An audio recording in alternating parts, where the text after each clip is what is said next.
Hi, I'm Imogen Hermes Gowar and I'm the author of The Mermaid and Mrs Hancock.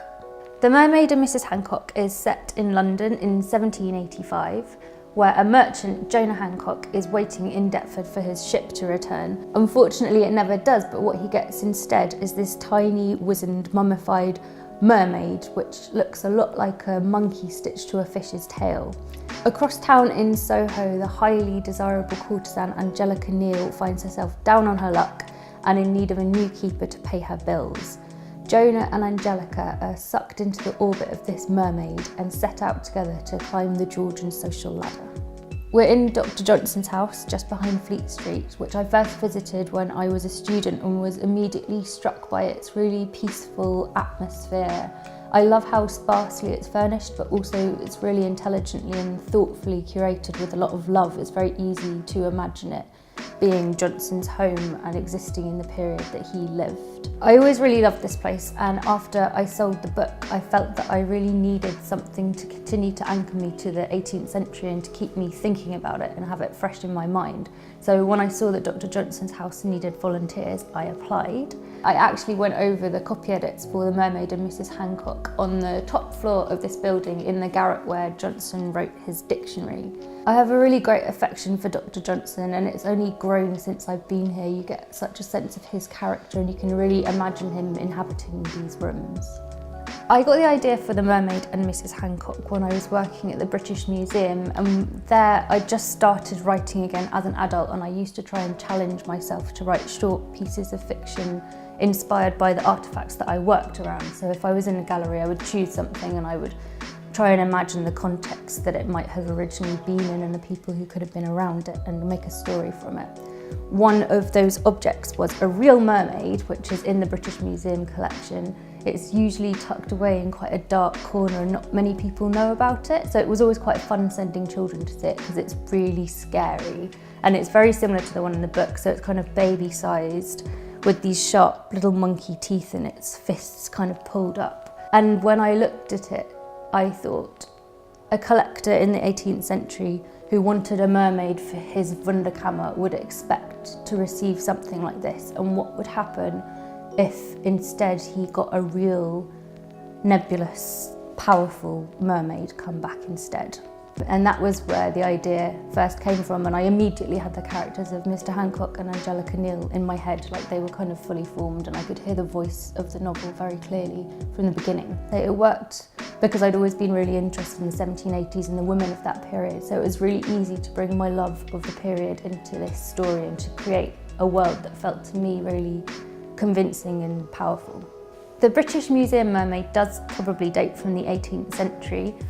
During this period in Japan, they were making these representations of ningyo, which are kind of water spirits, which the Dutch would then mistake for real mermaids, whereas in fact they were usually made from monkeys stitched onto a fish's tail.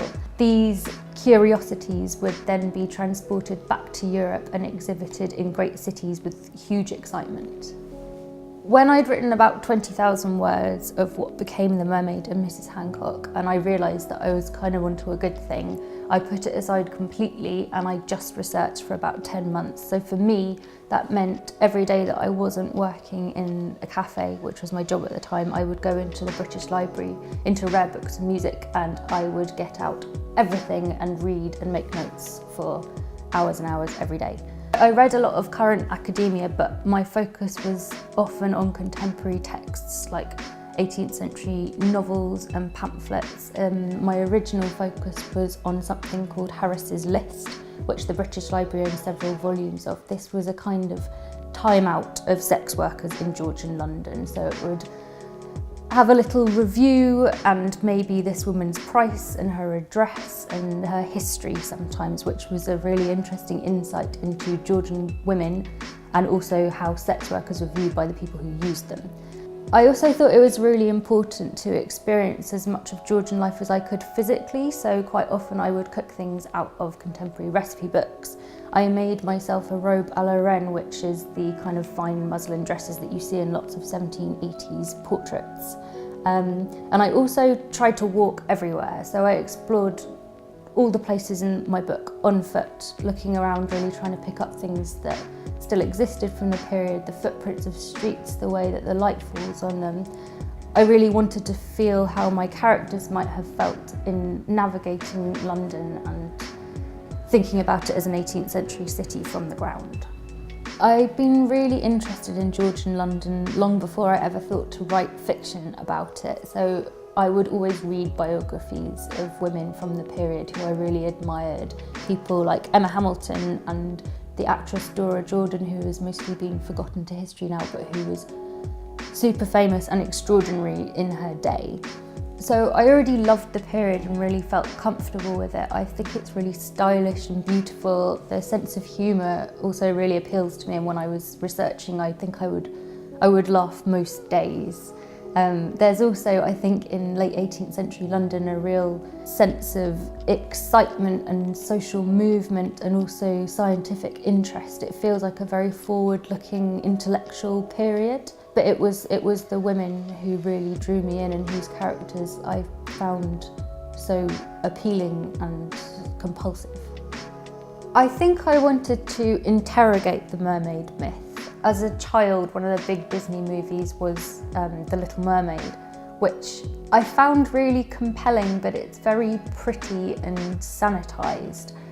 But what attracted me as a little girl to the mermaid myth was this idea of the hugeness of the sea and these quite powerful, mysterious females that were in it. For me, it was all about that kind of power and strength that I felt I saw, and independence. And I feel that the traditional mermaid myth has a lot more of this darkness and danger in it, and I wanted to revisit that. I think it's too easy to portray mermaids as being kind of sexy and beautiful, when actually they are a lot more, and they would have been historically regarded with huge fear. I think it really reflected the way that people inhabited the world then, this real well-founded fear that if you went to sea you weren't going to come back, and that I think people lived with a much larger sense of loss and fear then than they did now, which partially manifests in this myth of dangerous, powerful mermaids.